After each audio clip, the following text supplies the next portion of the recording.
이번 주 여러분의 주식은 안녕하셨나요? 그야말로 지옥과 천당을 오갔다라는 표현이 나오는 한 주인 것 같습니다. 증시와 환율이 오르내리는 날들이 계속되고 있고 그 중심에는 트럼프가 있죠. 모든 나라에 10%의 관세를 매겼는데도 관세 유예가 됐다며 다들 안심하며 각국에서 추가 협상을 제시하게 만들고 중국에 대한 압박은 최대한 끌어올리는 결과를 만들었습니다. 이 트럼프 대통령 정말 대단한 협상가임이 틀림없습니다. 오늘 거창하게 트럼프 대통령 이야기를 시작한 이유는 NPL 채권 협상의 기술에 대한 이야기를 드리고 싶었어요. 어제는 채권 양수도 계약을 위해 은행에 가려고 했었어요. 아침에 모신협에 들어가려고 준비를 마치고 담당 차장님께 전화를 했더니 일단 들어오지 말라고 하시더라고요. 갑자기 왜? 다 이야기가 된 거 아니냐 했더니 그 전날 사실 제가 채권 매수 의향서를 조금 늦은 시각에 넣었던지라 오전에 윗선에 보고를 했더니 좀 더 지켜보자 라고 했다는 거예요. 해당 채권의 서머리를 하자면 모텔 물건이고 감정가는 42억, 대출 잔액이 37억인 채권을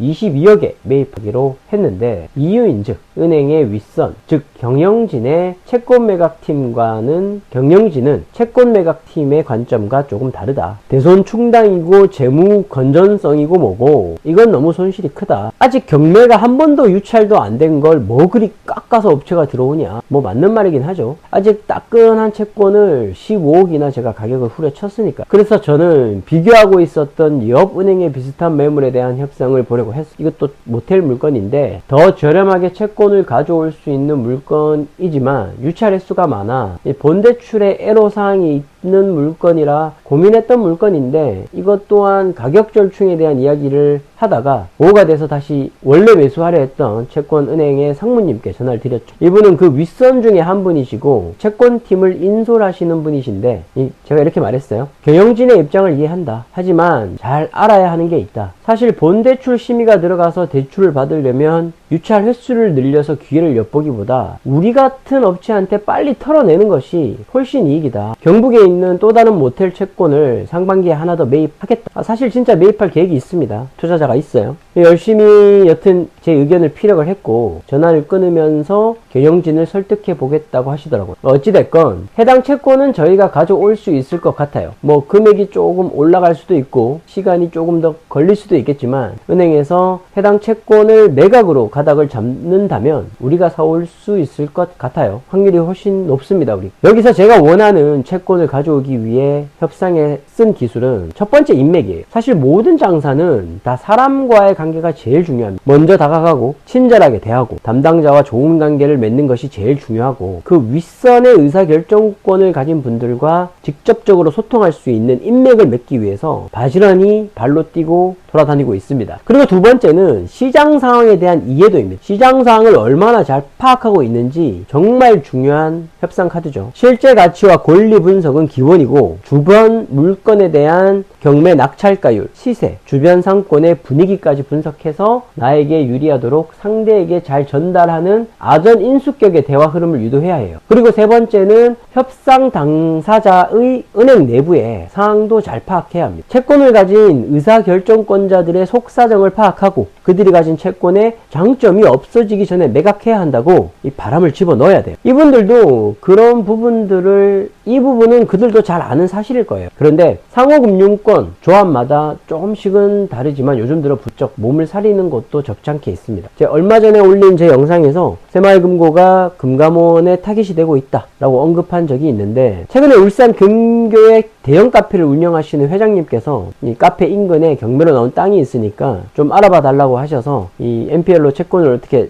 알아보고 있는데 사실 부자들은 NPL 채권에 대해서 다 알아. 그들은 돈 되는 거라면 정말 빠삭합니다. 돈 좀 만지시는 분들에게서 NPL이라는 단어는 생소한 단어가 아니에요. NPL 부실 채권 분야가 사실 그들만의 리그 안에서 헐값에 거래되며 손쉽게 고수익을 가져다주는 그런 사업이 이제 일반인에게 알려진 지는 얼마 안 됐어요. 어쨌든 본론으로 돌아와서 해당 지역의 새마을금고가 채권자더라고요. 그 경매 물건에. 그래서 채권 담당자한테 연락을 했더니 새로 당선되신 이사장님께서 채권을 팔면 안 된다라고 했다는 거예요. 그래서 제가 직접 찾아뵙죠. 찾아뵙고 MCI 내부에 풀면 채권을 좀 더 후려쳐서 팔아야 할 텐데 이 조합의 이익을 위해서라도 소화가 잘 되고 주변의 근교에 이 해당 물건에 관심이 있는, 그러니까 잘 파는 우리한테 팔아라 라고 피력을 했습니다. 이 사장님께서 뭐 고민하시더니 결국 채권 매각 리스트를 공유해 주시더라고요. 마지막으로 협상에 들어가기 전에 체크리스트를 만들어서 자신이 포기할 수 없는 최소한의 조건을 미리 정해두고 협상에 들어가는 것이 중요합니다.